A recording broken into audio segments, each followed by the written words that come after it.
నమస్తే, this is Sourya. Welcome to our channel. ఈ రోజు మనతో పాటు సీనియర్ జర్నలిస్ట్ దుర్గా వడ్లమాన్ గారు ఉన్నారు. వారితో మాట్లాడదాం. వైఎస్ జగన్మోహన్ రెడ్డి గారు చెన్నైలో ఒక వివాహానికి హాజరయ్యారు.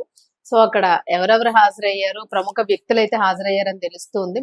అక్కడ ఏమైనా రాజకీయ చర్చలు జరిగినాయా అనేది ఒక వార్త వినిపిస్తుంది. ఏంటి మేడం, ఏమంటారు? జగన్మోహన్ రెడ్డి గారు కేవలం వివాహానికి హాజరై వచ్చారా, లేకపోతే అక్కడ మిగిలిన వ్యక్తులు కూడా ఉన్నారు? స్టాలిన్ గారు ఉన్నారు, అలాగే విజయ్ ఉన్నారు, సో ఇంకా ఇతర సెలబ్రిటీస్ కూడా ఉన్నారు. స్వామి కార్యం స్వకార్యం అంతేనా? ఇప్పుడు అమ్మాయి పేరు, పెళ్లి కూతురు పేరు చెన్నైలో మురుగప్ప గ్రూప్ అని ఉంది, చాలా పెద్ద గ్రూప్ అది. ఆ గ్రూప్ కి సంబంధించిన అరుణాచల మురుగప్ప కూతురు వేదిక మెయ్యమ్మ, ఆ అమ్మాయిని జగన్మోహన్ రెడ్డి చుట్టమైన వైఎస్ సునీల్ రెడ్డి కొడుకు సాహిల్ కి ఇచ్చి చేశారు. సొంత వేడుక అయితే, సొంత వేడుక. సో అందుకనే జగన్మోహన్ రెడ్డి హాజరయ్యారు, భారతిరెడ్డి హాజరయ్యారు, వైవి సుబ్బారెడ్డి హాజరయ్యారు, సజ్జల రామకృష్ణారెడ్డి హాజరయ్యారు. అయితే అమ్మాయి ఆ గ్రూప్ ఎంత పెద్దదంటే 85,000 కోట్లకి చెందిందంటే, లక్ష కోట్ల దాకా ఆ గ్రూప్ విలువ ఉంటుంది. వాళ్ళ కింద 29 కంపెనీలు ఉన్నాయి. మీకు చోళమండలం ఫైనాన్స్, చోళమండలం అవన్నీ వినుంటారు. సో వాళ్ళదన్నమాట. ఓకే, వీళ్ళు చెటియార్స్. లవ్ మ్యారేజా? మనకి తెలియదు, మామూలుగానే కూడా కలవచ్చు, లేదు లవ్ మ్యారేజ్ కావచ్చు, ఏదైనా కావచ్చు, మనకి తెలియదు. సో ఇది ఎందుకు రాజకీయాలకు వేదిక అయిందంటే, నిన్న స్టాలిన్ వచ్చారు. స్టాలిన్ తో ఎక్కువసేపు మాట్లాడలేదు జగన్మోహన్ రెడ్డి. తర్వాత కార్తీ చిదంబరంతో మాట్లాడారు, సూర్యను కార్తీతో కాసేపు మాట్లాడారు. ముఖ్యంగా టీవీకే పార్టీ అధినేత విజయ్ ఎవరైతే ఉన్నారో, విజయ్ తోటి ఎక్కువసేపు ఉన్నాడు. పక్కనే కూర్చుని చాలాసేపు మాట్లాడారు ఇద్దరు. అది అందరికీ ఆశ్చర్యంగా ఉంది.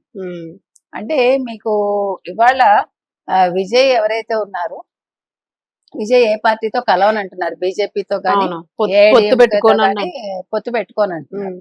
కాంగ్రెస్ తో కూడా కలుస్తారా లేదా ఒక సందేహంలో ఉంది. కాంగ్రెస్ అటు డిఎంకేతో వెళ్ళాలా, ఇటు టీవీకేతో వెళ్ళాలా తేల్చుకోలేదు. అయితే జగన్మోహన్ రెడ్డి గతంలో సింహం సింగిల్ గా వస్తుంది, జగన్మోహన్ రెడ్డి సింగిల్ గానే వస్తాడు, సింహం మడమ తిప్పదు, మాట తప్పదు అంటే ఏమో చెప్పాడు కదా. సో ఇవన్నీ అతనికి ఏమైనా నూరిపోసాడా, అంటే ఇలా వెళ్ళమ్మా అన్న సలహా ఇచ్చాడా, లేదు టీవీకి ఏదైనా సలహాలు అడిగారా, ఎలా వెళ్తే బాగుంటుంది, ఏం చేస్తే బాగుంటుంది? వీటన్నిటిని మించి ముఖ్యంగా మీకు తమిళనాడులో ఇదివరకు అయితే గతంలో 45 నుంచి 50% తెలుగు వాళ్ళు ఉండేవాళ్ళు. ఇవాళ 20% పడిపోయింది అంటున్నారు. కానీ పడిపోలేదు.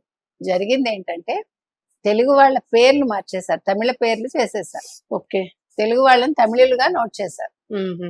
ఓకే, జనాభా లెక్కల్లో ఏదో ఒక అలాగుంటుంది. ఓకే, వాళ్ళు మార్చేస్తారు అసలు.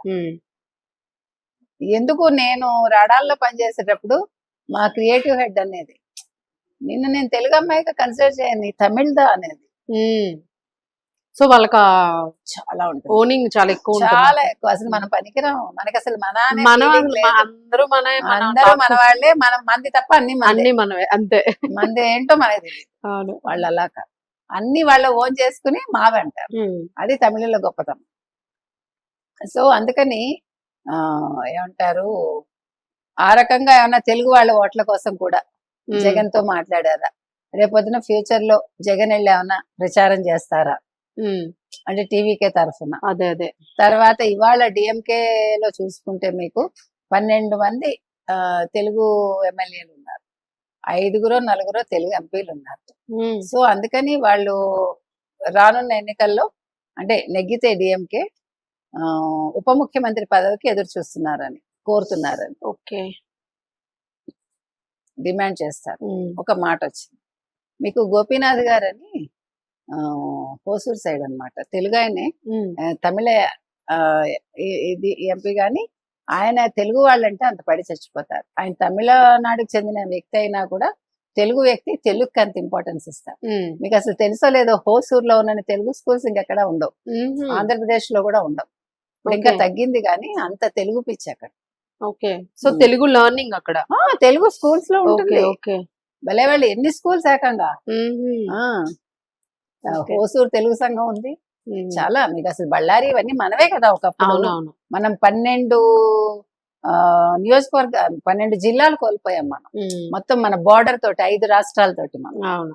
కాబట్టి ఇవన్నీ ఆలోచించుకుని ఆయన టీవీకేతో మాట్లాడారు. ఇక్కడ ఇంకొక ముఖ్యమైన విషయం, ఇద్దరు క్రిస్టియన్స్. మీకు సమీకరణాలు అనేవి రాజకీయంగా చూసినప్పుడు కుల మతాలు లేకుండా ఉండదు. పైకి ఏది లేదంటారు.